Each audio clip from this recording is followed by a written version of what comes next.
what's going on, guys? It's Austin, and we are back. We are back with the eval day 7. And if you watched my last video, I went in detail about what happened with my eval account.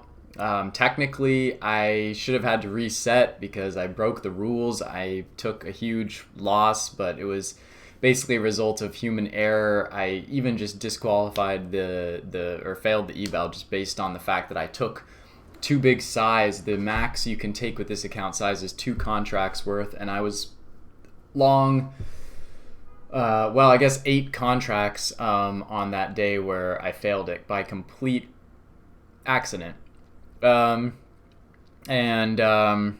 Anyway, so basically, I'm back with the eval, best case scenario, and they were very generous. Earned a Trade gave me, kind of reinstated my account, basically wiped that day away as if it just didn't happen, which was my best case scenario. I wasn't sure if they were going to do that or not, but I was hoping that they would understand that this was a human error, not a trading error, and that's kind of the case that I was making to them.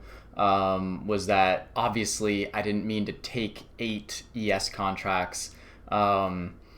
I just messed up the orders. I was trading on NinjaTrader, which you guys know I've been trading on Finamark for the last week, so I just was not familiar with it. But I'm not going to go into detail on that. If you want to know what happened, you can go back and watch the last video. But anyway, we are back with the eval today.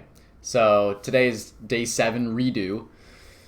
And, you can see my trade performance. I took 2 trades. I'm not sure what this says, how many trades I've taken. Again, NinjaTrader is still very new to me. You guys are probably wondering, Austin, why are you trading in NinjaTrader when this is the platform where you went here and that's where you messed up? You didn't know the platform. Well, I spent a lot of yesterday learning about the platform, and I realized that I probably should have been trading in here just to begin with. And NinjaTrader is kind of a more built-out platform than like Finamark, and a lot of people use NinjaTrader. I thought it'd be a good thing to learn the program a little bit, so I am trading in here now, and will be trading in here from now on, and probably should have been. You can see my trade performance. I'm up in the TCP, up $115 today. I was up $220 on my first trade, and then my second trade I lost $100. So walking away with $115. So still sticking to the strategy, trying to limit my trades. Once I took that loss, I was just decided to walk away and just lock in $115. I just got the account back. I'm not here to trade it away again. So I'll survive until Monday. So through 7 days. Monday will be day 8. And just a heads up, I will be live on Monday morning. So now we have the account back. We'll be back. We'll be trading in the TCP day 8 on Monday, live at 9:20 a.m. And we'll be doing it in NinjaTrader. And I really like some of the functionality in NinjaTrader. Again, I haven't really configured my chart too much. Still doing some charting on thinkorswim. And using Bookmap a lot. Today I was definitely watching Bookmap very closely.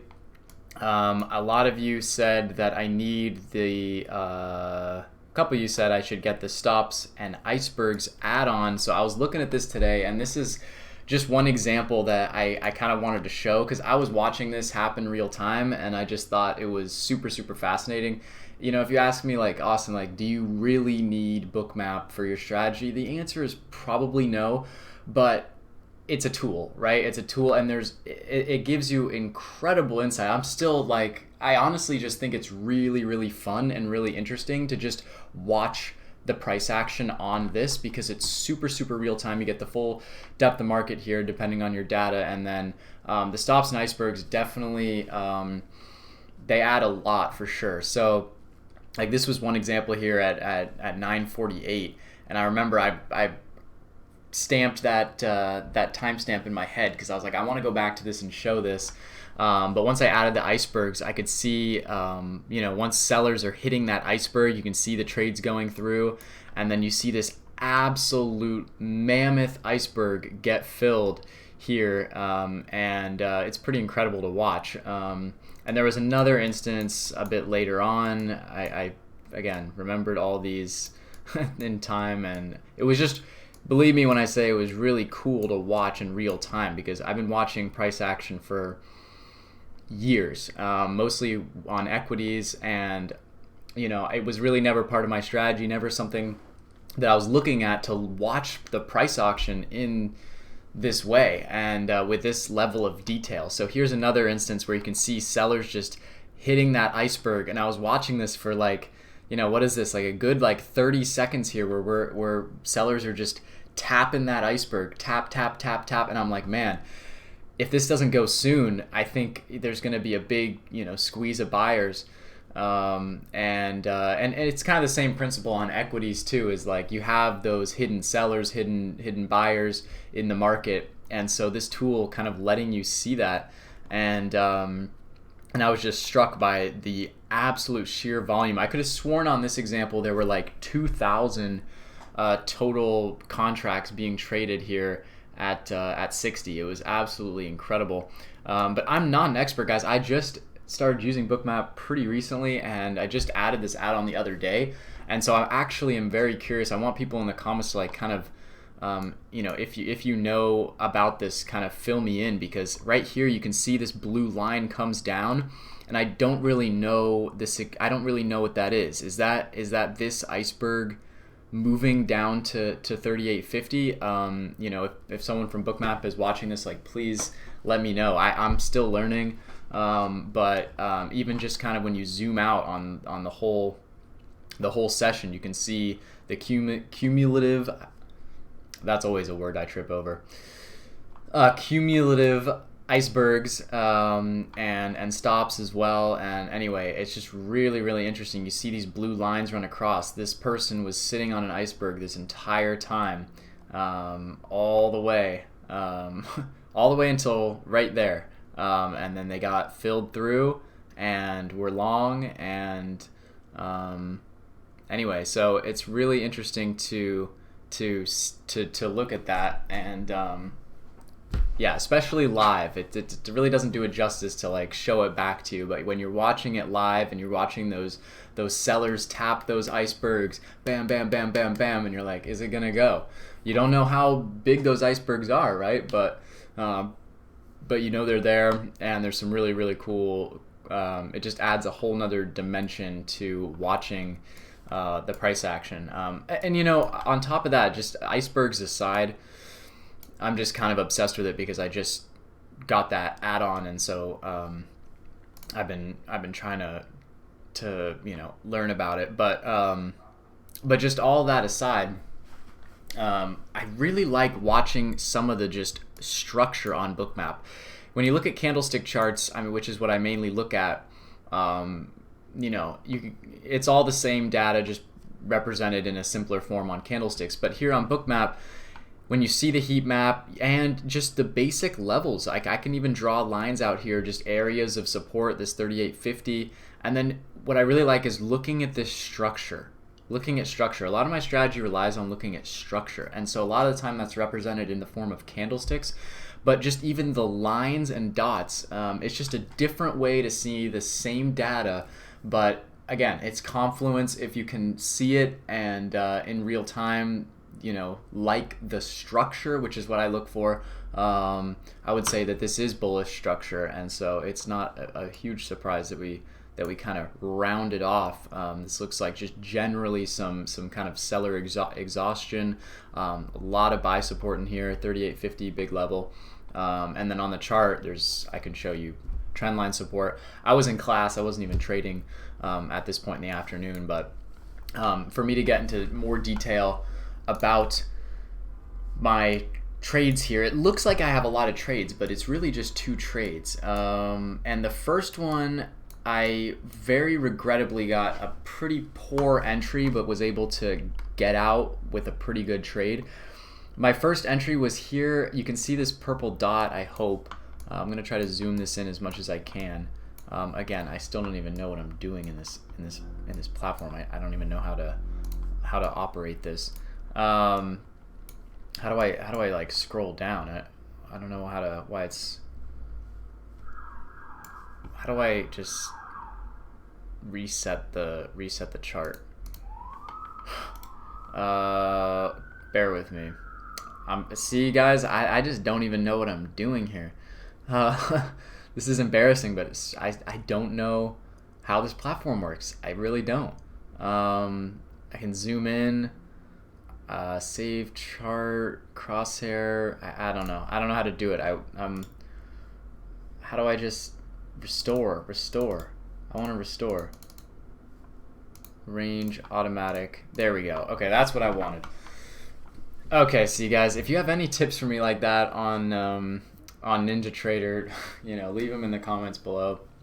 But anyway, yeah, so I was short here at 66, and this was a little bit of a FOMO entry, but I did think we'd come down and test a little deeper into the 50s. Again, I got other charts up on a different screen that I'm looking at Bookmap and making these decisions real time. I really did want the short into 80. We got a quick pop right off the open. That's what this wick is. And just missed 80. I didn't have an order sitting there, but I was watching off the open very, very closely. I was like literally ready to hit sell, but we popped up. I hesitated for just a moment, and it really didn't ever come back there. And from there, it just kind of was falling. I kept looking for it to go higher so I could short it, but it's one of those ones where you just never stab at it, and so it kind of started going without me, and I did kind of jump in. You can see the wick on this next candle. I was down on this trade briefly, but it didn't come up to stop me out or anything. So a bit of a FOMO-y entry, I will admit. I did really want the short. I just wanted that better entry up toward 80.